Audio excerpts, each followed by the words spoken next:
So I started my company actually as a 20-year-old. I started an organic fertilizer company because I got my plant and greenhouse sciences degree from Front Range Community College as a high school student. So I fell in love with agriculture early on, and I just really felt that that was where I needed to be. So I've actually been in agriculture since I was 17 years old, officially as my career, and now I'm 36, so it's almost been 20 years of being in professional agriculture.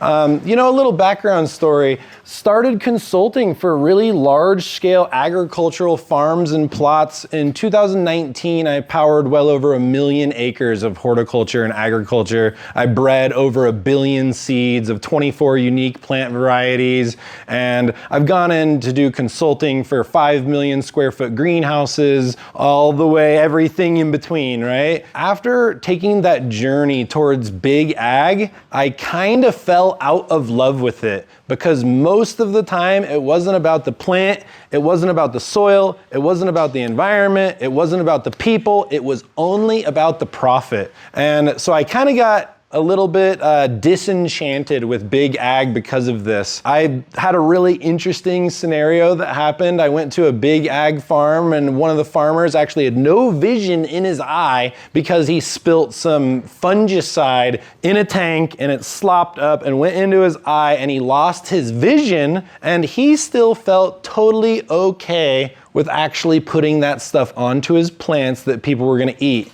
And when that happened, I was like, wow, this model is completely broken. There's not very much education with traditional 2, 3, 4, second, third, fourth generation agricultural farmers, unfortunately, because over time, as a grower and as humans, I think that we all try to get simpler and cut out fat in our processes and make things more streamlined, cheaper, and that is ag at its current state, that's for sure. So I went the exact opposite way, and I created Backyard Farming Supply. And Backyard Farming Supply is exactly this. This is my garden at my house. I've got 24 raised beds, fully automated, 100% organic, and I can leave town during the gardening season for a month without needing to worry about my garden. I'll come back to explosive growth. As I started to bring people into my house and show them what we were doing and the solution that we had to really feed humanity, but also to impact the next generation by teaching them how to do these things, a lot of people just really started to fall in love with backyard farming as a movement. It's kind of an interesting thing because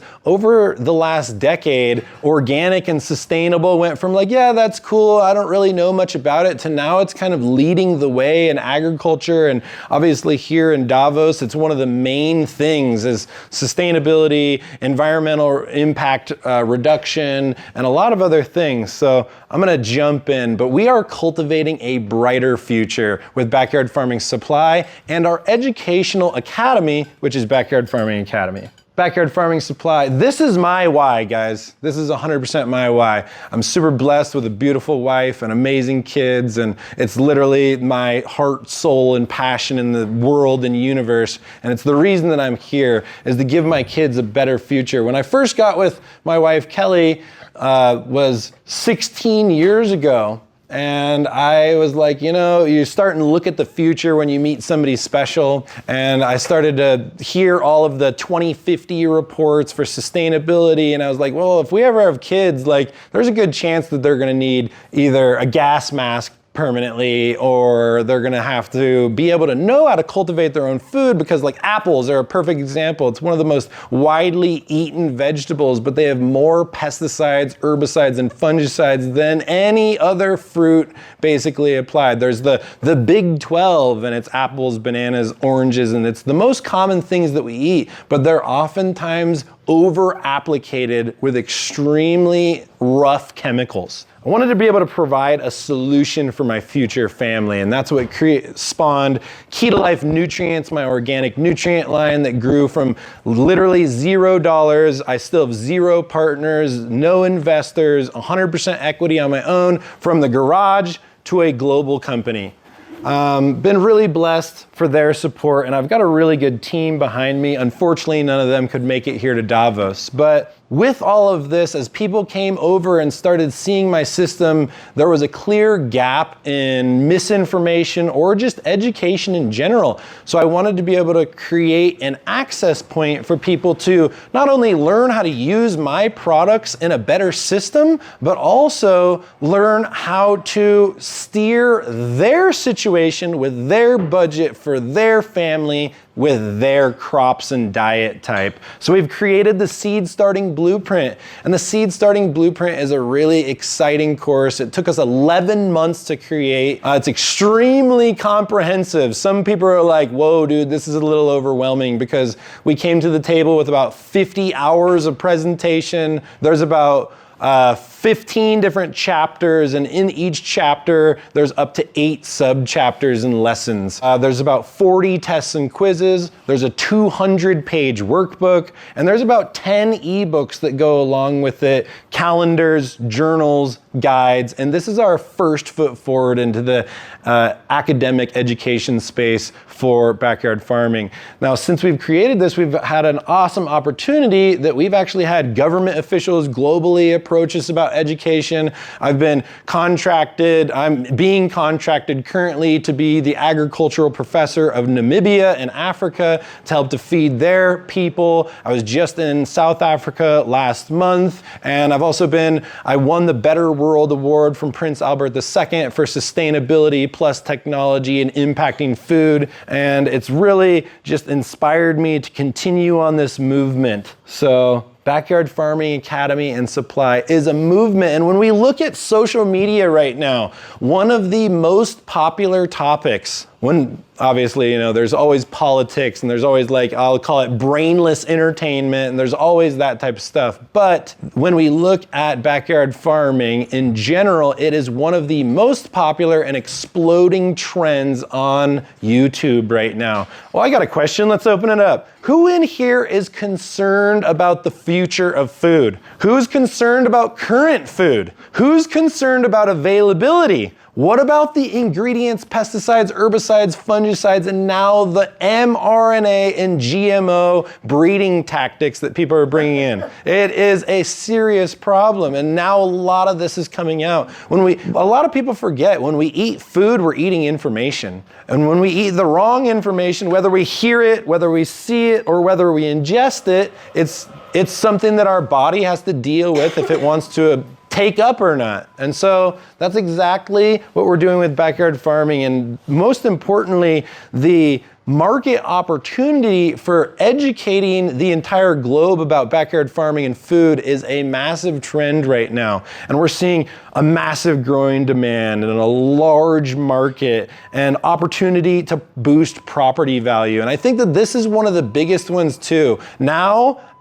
because in the last 5 years, because of the food situation, now one of the biggest property enhancements that you can do in general is actually adding a garden or a backyard farming system. And when I say a backyard farming system, let me back up for a second, because it's not just some boards on the ground with some dirt in it that we put plants into. It's an actual system that has a brain, a nervous system, a distribution system. And what do I mean by that? So first off, purposeful built raised beds with high quality soil so we can maximize deep root crops and massive fruit and veggie yields. But also it gives us the opportunity to automate. And I think that that's one of the biggest things that's missing in the typical gardening sector right now, is people do not really understand automation. And we all have a busy life. And a lot of times this is actually what reduces people or demotivates them to have their own professional garden. It's money, but it's mostly time. People are like, hey, I don't have that much time in my life. Between social media and parenting and being a significant other and having a job and all the things that we've all got, I'd say we're all stretched on time. So Backyard Farming Supply and Academy is designed for people that don't have much time to be able to maximize their food crop opportunities. It's a potential to foster social and geological equity projects for the entire globe. The global online education market, and obviously this is why I've teamed up with the Ahura guys, is obviously they have a huge focus on digital education from a platform perspective and an AI learning perspective to be able to help students to retain lessons, retain information, continue to progress themselves and want to continue to learn more because of how easy their system is. So I look forward to seeing what we can make happen with Ahura AI and the Backyard Farming Academy, but ultimately the market opportunity is massive. This is data that's been collected from 2020 to 2024, and we've seen over 17.6% growth. And you know, the dollar amount of growth is just increasing like crazy right now for the entire global online education sector. Now, when we look at the educational sector, there are a few people coming to the table with agriculture, but not many. There's a lot of people coming with how to teach people about AI, blockchain, cryptocurrency, Web3, NFTs, and technology. But as we move forward into the next evolution of technology, I want to make sure that we don't forget our foundation, our planet, and our future for our children. And that brings us to the global markets. You know, so I said earlier that I've got Key to Life supply and Key to Life nutrients. So one of the main reasons also that we developed Backyard Farming Academy is so that we can teach people how to use tools instead of selling them tools. If we teach them how to use the tools from the get-go, they're gonna be a lot more successful with their efforts. I've seen a lot of different grows that didn't have the proper education and opportunity. They would hire me for consulting at $5,000 to $10,000 per day. I would come in and the level of information was that they were at was like 101 or 102, maybe 103 at best, and they're high-end professional agricultural experts. So when we look at the physical gardening supplies, it really takes the digital education to maximize our efforts. And the physical gardening industry is absolutely exploding. Green city initiatives obviously has been talked about here in Davos a lot, and with the WEF, it's at a $20 trillion market cap between now and 2030. And it is an amazing opportunity. Obviously, we're all familiar with the 17 SDGs. I'll get back into that here in a second. But the physical gardening sector combined with the technology sector is trillions in revenue. And it was pretty amazing. Last year when I came here, I had a lot of people that gave us amazing compliments, and they were like, dude, if you get the right funding and the right connections behind this, this can change the world, and this company should be a $1 trillion company. And that kind of shocked me a little bit, you know? The global impact that we can create through technology and physical gardening products is absolutely astounding. And then we can bring it into global gamification. And this is really how I feel that we access the next generation. You know, things like even TikTok. TikTok now is the little carrot up on the top left-hand corner, and it's the one of the most widespread games for global youth, and it's a farming game that's tied to a social media app. And so when I saw that, I was like, wow, this is the future.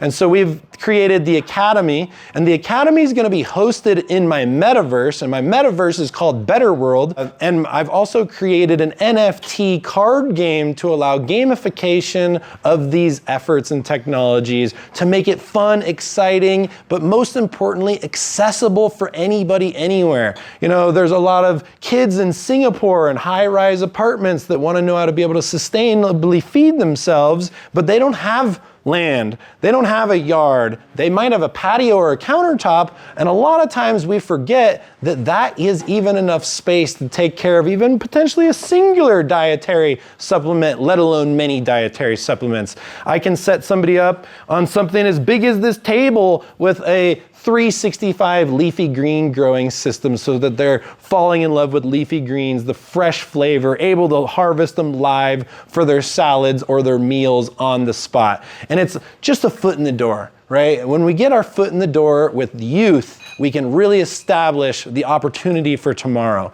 And that's what I'm really all about. So with our NFTs and our metaverse, we're gonna be introducing gamification of sustainable and regenerative agriculture that will really inspire the next generation, just like TikTok did with their farming app. And this is my Better World NFT card game. It's a phygital card game, and it's kind of spun off from Pokemon, to be honest, because I looked at Pokemon. My son is a huge Pokemon collector. He's 9. Actually, he turned 9 one day before I left for this trip. He has a crap load of Pokemon cards. I don't know if you guys are familiar, but Pokemon is the #1 most successful card game on the planet. They've achieved billions in revenue. But that revenue has done nothing good for humanity besides make more cards and give kids an entertainment and access point. And I do support that. But what if we could take a card game and we could tie it to awareness, education, philanthropy, and impact-based cause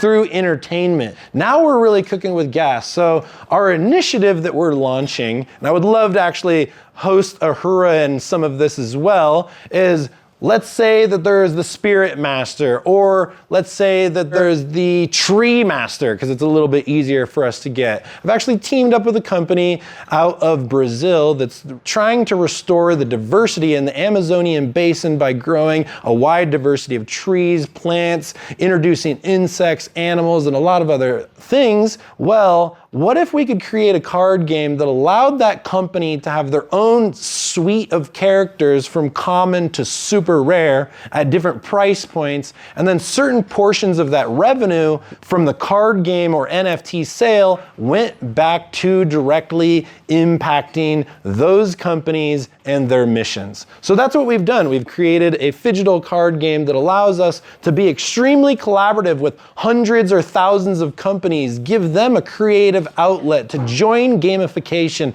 and really get in front of the next generation through entertainment for sustainability. Can you explain what phygital is? I'm assuming it's physical and digital, but... My man, he's got it. So phygital is, when I found out about phygital, I just instantly fell in love. No, it was not my thing. Actually, the first entry point that I had to phygital was actually through Scott Page, who's the saxophonist for Pink Floyd, and his artist, my good friend that does my art, which is Braden Bughazi. And basically, phygital is a physical card that you can scan to have a secondary digital identity. So in this particular case, let's say you scan Spirit Master. It might go on a 5-second video where he's walking around and maybe he goes and jumps in the ocean because he's giving his revenue back to the ocean and an ocean-based company trying to clean up the water, or the tree and regrowing the Amazonian diversity. So it's basically an opportunity for us to bring blockchain, NFTs, and physical cards all together. Did that answer your question? Yeah, is it pre-programmed or is it interactive? It's interactive. Yeah, so it's interactive, and as children or adults get different characters, it will unlock further products and technologies inside the metaverse, and it will also unlock additional education. So as we continue to get people involved, now we've got an opportunity for them to learn more about their garden that they can build in my metaverse completely digitally before they go to real life and throw away money, run into massive failure, and ultimately potentially kill their mojo a little bit because now they've got a bunch of dead plants and they're like, maybe I'm not a good gardener, maybe I've got a brown thumb. Well, even me, I'm extremely green thumbed, but if you took my system away from me, I would probably be killing plants because I'm always traveling, I'm always doing stuff with the family, and I can't be there 24/7 like a traditional farmer. And that's what farming traditionally takes, is 24/7 effort. So, did that answer your question? It did. I have a lot of follow-up questions. 100%. Yeah. So obviously we talked about the problems, and the problems are food quality and food security, but also soil degradation and how it's impacted our planet. It takes Mother Nature 500 to 1,000 years to create a true top 1-inch layer of topsoil that has full microbial, fungal, and soil food web diversity. So by getting rid of big ag and decentralizing it into households, we can solve 2 huge problems aside from everything else that we've talked about. Number 1, we can keep our trees and we can keep our land a lot more intact. Big ag has been one of the largest environmental catastrophes, especially in places like the Amazonian tree basin. Hey, let's go rip a bunch of it down and let's start growing canola oil trees on mass scale. And that ultimately limits biodiversity and minimizes the regenerative aspect of Mother Nature. But it also leads to poor soil, poor nutrition. And so when we look at the urban setting, does anybody know the number 1 crop grown on the planet? Anybody?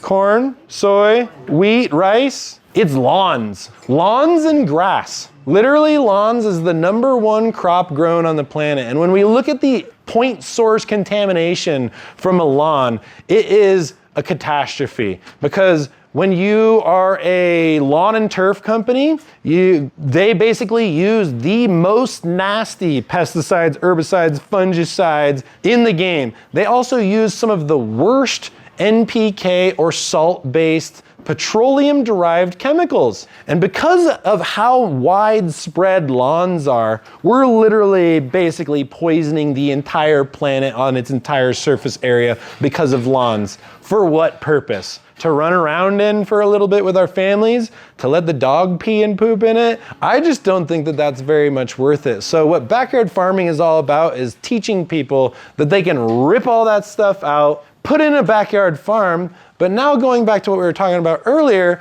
it's going to increase your property value by about 80% of the dollars that you put into your backyard farming system. So I've got the Ferrari backyard farming system at my house. I put $125,000 into my backyard farm. Kind of a large expense and investment, but at the end of the day, I went way crazy with it, and I went to the next level because it's my little mad scientist workshop. But let's say that you put 10 grand into your backyard farm. Well, now $8,000 of it is actually going to go toward the appraisal value of your house. So the beautiful thing about backyard farming versus traditional agriculture is there's no real need for return on investment. The return on investment with backyard farming is feeding your family, having access to food, having conscious awareness of what's in and on your food, so you know you're making the best choices. It's a huge thing, and we bring a lot of solutions, whether they're physical or technological, to the plate. And I'm sure you guys have kind of gathered some of the things that are up on the screen now. We want to educate generations to be able to feed themselves and why the current system is broken. We want to empower people to be self-sufficient. We want to develop green cities and communities globally with the UAE or Singapore or in South Africa or Namibia or in South America, or even let alone in Denver, Colorado, my own backyard. This is a global trend. And ultimately, we're seeing it really empower and improve the health of humanity. And the technology behind it is a perfect opportunity to bring everything that is being talked about here in Davos all day, every day, Web3, blockchain, crypto, track and trace, and the next level of technology into sustainable agriculture. This is really going to stimulate people around the food to create their own solutions for their own health issues. And how does that really go back to what one of the largest things here in Davos is? The 17 Sustainable Developmental Goals. And actually, I've got something really exciting to announce today. So obviously, we're all familiar with the 17 Sustainable Developmental Goals for humanity. And, no poverty, zero hunger, good health and well-being, quality education, gender equality, clean water and sanitation, affordable clean energy, decent work and economic growth, industry, innovation, and infrastructure, and reduced inequities, sustainable cities and communities, responsible consumption and production, climate action, life below water, life on land, peace, justice, and strong institutions, and partnerships for the goals. But you know what? There's one thing missing. So I am proud to say that I am making a proposal for an 18th SDG. And what is that? It is bringing along Web3, crypto, AI, blockchain, and all the technological advancements that are being talked about all day, every day, into all the other 17 sustainable developmental goals. And everybody's like, well, where would we put it? You know where it needs to go? In the middle. Because all of the other sustainable developmental goals will be much more efficient and optimized, bringing cutting edge technology to the game. So I am Tate Dooley. I'm proposing an 18th SDG here in Davos at the World Economic Forum. Would you mind pointing to the center again? Yes. Thank you. Thanks, guys. I'm going to add a new segment. You have to put risk AI. Risk AI. Well, you're 18 to the other 17. Exactly. That's why I think it's perfect as a central wheel, right? When we look at radial engines, it's always an odd number. So that was one of my first places I went. I was like, well, you can't put it anywhere else. And then I was like, well, it belongs in the middle. So it really comes down to interactivity and interconnect, and also optimization of what you need to do as the REMs to operate, and that's one of the trying to and collaborate part of your. Awesome. I love it. I look forward to chatting more too. And keep your questions coming. You've got amazing stuff. I may have to fly to go around. Yeah, please do. I extend the invitation to any of you, not all at once, but anywhere from early August to late September, give me some heads up. I'd like to host you guys at my house, because when you come to my house, it is seeing is believing. When you can, you guys bring the kids too. When you are able to step into a garden that's when you pull up out front, you're like, I thought you had a farm, man. What's up? I thought you had a farm. And then you go into my backyard and I've got 100 different types of beans, 80 different types of pepper, 80 different types of tomato, 20 different types of strawberry, 36 different types of leafy green, and I grew over 12 different types of squash, 6 different types of okra. The list goes on and on. I was actually able to maximize about 450 varieties of plants in my 1/5 of an acre. And furthermore, when you look at some of the yields that we pull off through automation and constant fertilization, through organic optimization and true biological-based crops, the yields absolutely dominate commercial agriculture. I pulled 2,200 pounds of tomatoes on a 10-foot by 12-foot space. Yeah, it is, when you are able to come to a garden with that type of diversity and experience a black strawberry tomato or a pineapple tomato or a mango peach tomato, it really opens people's eyes, because I'll say it, I have never been to any restaurant, I don't care the price tag, that is coming out with a plate that has more than 2 types of tomatoes, let alone my tacos, or what we like to call Tegan's tacos, which is my son, that has 80 different tomatoes and 80 different types of pepper in one taco blend. How restaurant does that at a restaurant? Nobody, literally nobody. You cannot find, I challenge somebody. And so I think that this is actually where the restaurant industry is going too. Because if restaurants put greenhouses and small micro gardens and true diversity upon their extra space or in their local ag area that they can have access to the crops. Now we're really going to be able to stimulate humanity with delicious flavors that's going to make them look at the grocery store in a completely different manner. What's up, Claire? Do those spaces does it have to be outdoors, or can you do it indoors? Indoors as well. So yeah, like indoor for hydroponics or aeroponics. My entire seed starting room, which is our first course, is the seed starting blueprint, actually takes place indoors. So I cultivate all my seeds inside because I want to be in the most controlled environment possible, and then slowly introduce them to the outdoor environment so that by the time they get outside, they're acclimated, ready to boost, and now they're in the true Mother Nature setting. Are they in the clean room environment or they're not? Yeah, my grow rooms are clean rooms through a bunch of different types of technology, through special types of water, special ionization of air, traffic protocol, knowing when to go in the room and when not to, and a lot of other things. Yeah, wearing cover, making sure that you're clean when you go in. Now, that's another big problem in commercial agriculture,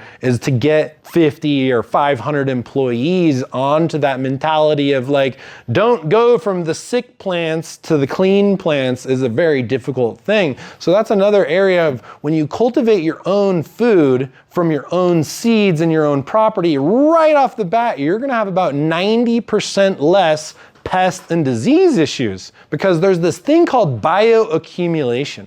And when you've got a giant greenhouse and it's got several different lifelines of plants continuing to grow, and you've got baby plants right next to grandpa plants and everything in between, and you do that for generations on generations, now you've had bioaccumulation of different types of pests and different types of diseases that directly affect your crop. Also, it reduces the need for an integrated pest management system. A traditional horticultural farm and agricultural operation cannot operate successfully with successful harvest without a really good integrated pest management plan, because of the amount of plants and the amount of stages of life. When we bring it into our own hands, we don't have that. Well, maybe we do, depending on the environment, but we have a lot more control. We've got at least 95 to 99% more control of minimizing pest and disease on our crops. Do you actually ship the seeds, or the actual individuals grow their own nursery? Yeah, so the seed starting blueprint empowers people to be able to start their own seeds. And actually, well, that's a big problem, isn't it, with all the Monsanto seed stuff that's been happening? Yeah. 100%. That's the other thing, is now you've got full control of the varieties that you're bringing into your garden. The reason that when you go to the grocery store across the entire world, it's always beefsteak tomatoes and Roma tomatoes and green peppers, is because those things are the most mass-grown GMO crops that can withstand the pesticides, herbicides, and fungicides. I have a quick question. Why did they GMO? Do you guys know? Anybody know the reason for GMO? To make them very disease resistant. But through what? Through genetically changing their fabric to make them less productive, regenerative. It's actually... I think it's to make the plant resistant to the chemical, so it only kills the pests. Yep, there it is. That's exactly it. Yeah, so basically, what the reason that they genetically modified plants is because they wanted to design a plant that could withstand the pesticides, herbicides, and fungicides. It's not necessarily that it's a better genetic or it's a more productive genetic. That genetic is just better at withstanding toxic chemicals. So a lot of times they'll breed them in a way that chemical cannot actually be accepted by the plant, and it will kill off the weeds, but it doesn't kill the other crop. This is the term Roundup Ready crops. So if you've got a Roundup Ready corn or soy, it's ready to be sprayed with a crap load of Roundup. So the key thing to understand is that what that chemical does is it actually explodes the stomach of the pests. Yep. So, and cracks open the cell walls of the weeds of the plant. So and it's also a neurotoxin. imagine what it's doing inside the bodies of your So children. that cells. effectively it has to have an impact on our biometrics. And it affects a lot of gut health. Yep. So why you have a lot of illness today. Yeah, Claire is super on point. And one of the particular gut issues that GMO brings to humans is the proliferation of a certain type of bacteria. And it's BT, or Bacillus thuringiensis. And this BT is actually a very prolific and combative microorganism. Our healthy gut is all about diversity. BT eliminates diversity, and over time it bioaccumulates inside of your gut system, and it reduces our ability to break down food. It causes obesity, it causes, disclaimer, I am not a doctor, I do not make any claims, I do not want to get sued with any of the next statements, but it causes diabetes, it causes heart diseases, it causes cancer, it causes autism, it causes all of the problems that are running rampant throughout human health and society nowadays are mostly because of the biological properties and the chemical properties that we pick up from GMO-based crops because of the pesticides, herbicides, and fungicides that have been applied to them their entire life. So the fundamental understanding is that your gut is your primary, your first line of defense in your immune. So if the cells and the walls are being destroyed, then there's not a great platform to begin with, no matter what your genetic makeup is. And I think there was a study about tomatoes causing obesity, and most likely because of the saying, if you're eating a lot of tomatoes, you end up actually gaining a lot of weight, even though you think you're just a vegetarian. But anyway, and there's a guy who's got a ton of tape showing that if you cut just tomatoes or certain vegetables, you actually lose weight. It's honoring the sister. I have to leave like 12 minutes. Do you have a Q&A, or is there something I wanted to? Yeah, do you have a question? Yeah, so do you do any work in China? I would be open to. I have not yet. I was actually approached by a couple universities of China when I was in the plant breeding and genetics realm to team up with them to create new varieties in China, but... So my mother and I, we have one of the oldest NGOs in China, 40 years. Nice. We have educated over 200,000 girls. Awesome. We now are working with 200 villages. It actually coinciding with the Chinese mandate, which is always a good thing to be in alignment. What's the name of it? I didn't think there were many NGOs in China. I go often. Used to go.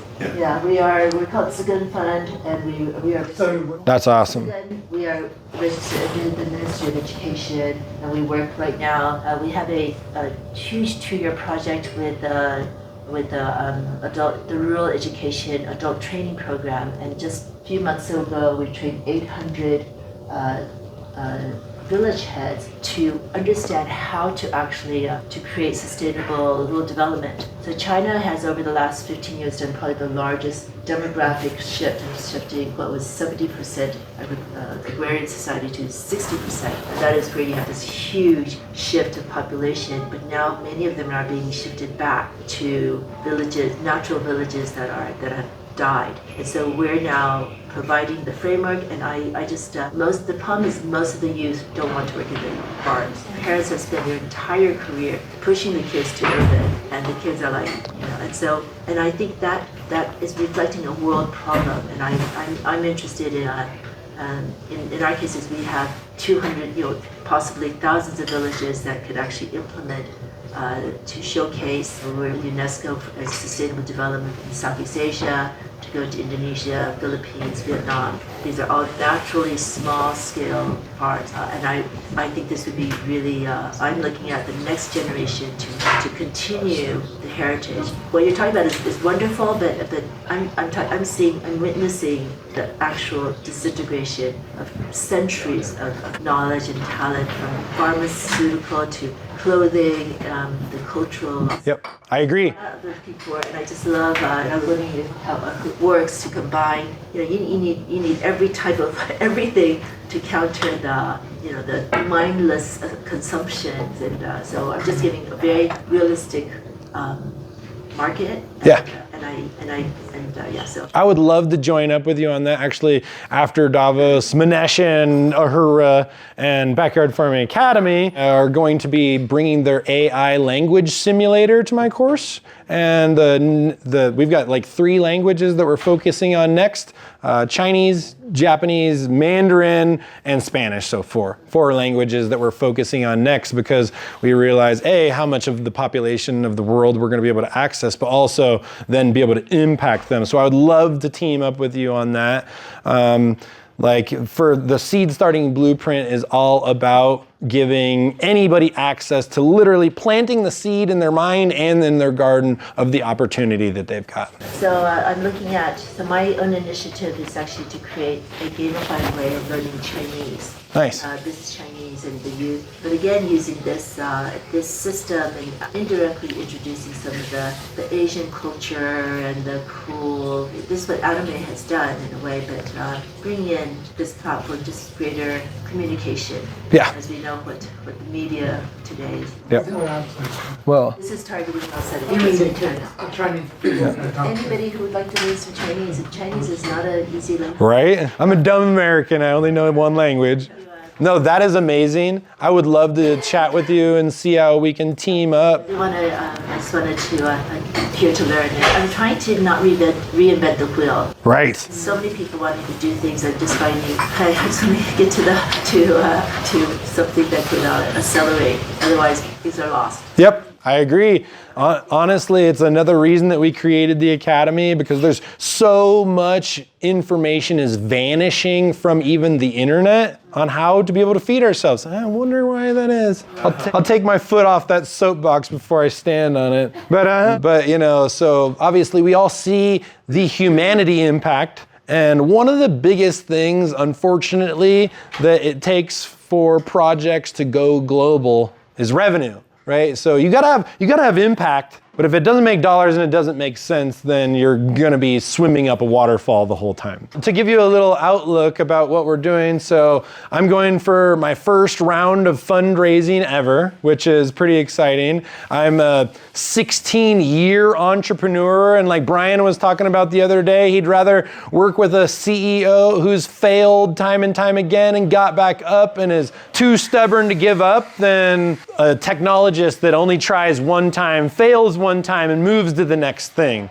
I've had my ass kicked and I've had my victories. But so basically, to your question, we're going after our first round of investment, which is actually all about the technology and the education. I've got 8 more core courses that I'm coming out with. My first is the seed starting blueprint, and my last is food prep, cooking, storage, and everything in between. So those are the core 8 courses that I'm going to be coming to the table with, and the 4 languages that I discussed. And then we've got about 50 quests after that, specific niche things that are much less overwhelming, much smaller, easier to complete 1 to 3 hour mini courses on how to maximize tomato harvest, or how to increase pollinators on our property, or how to use companion planting better, or why AI and Mother Nature together, right? So there's gonna be a bunch of really cool things. And then round number 2 is my carbon sequestration technologies and patents and development of further products. So I actually have a team for X Prize for the Elon Musk carbon sequestration competition. I spent about 6 years of my life going after biochar. Who knows what biochar is? Jim. So biochar is actually a form of carbon that is created through pyrolysis, or oxygen-free burning, which keeps the structural integrity of the feedstock. Let's say it's a tree. It keeps it just black and no white ash, so it's still completely intact. But now this biochar, for every teaspoon that we introduce into soil, has a football field of surface area for beneficial microbials to grow on. It also has the same surface area for organic nutrient retention and organic acid retention. There's a lot of really cool ways that we can affect water, air, and soil with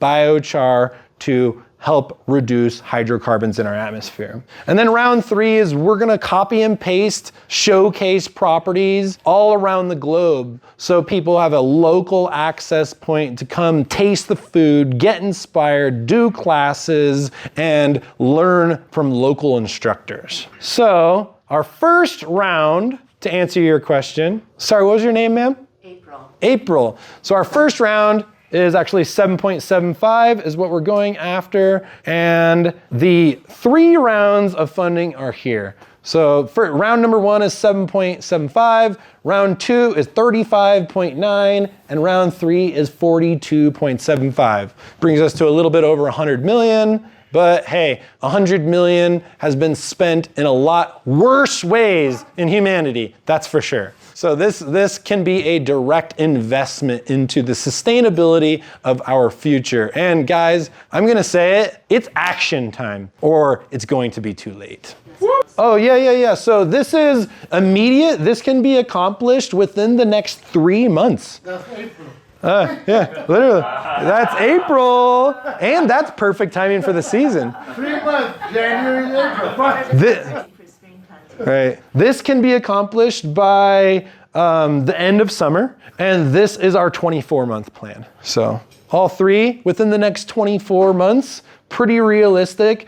I could probably speed this up a good amount depending on the connections people have, because it's all about the connections, right? Like even teaming up with Ahura just to allow a multilingual access point is obviously a much faster implementation for humanity for access. So really, really big opportunity. And just wanted to say, let's join the revolution together with my 3 companies, Backyard Farming Supply, Backyard Farming Academy, and my fund that I'm launching, Green Life Capital, and how we can team up with to allow not only their AI language translation, but also a true platform that encourages people to continue learning. And this is really where I was gonna hand it over to Brian, but Manesh, if you wanna come up and say anything here, I'd welcome you. Yeah. Green Life Capital, the 100 million, that's a separate thing? This is my fund, and I would accept the 100 million into it all at once if you want to, or we can go in tranches. Yeah. Awesome. Well, I think, first of all, big round of applause.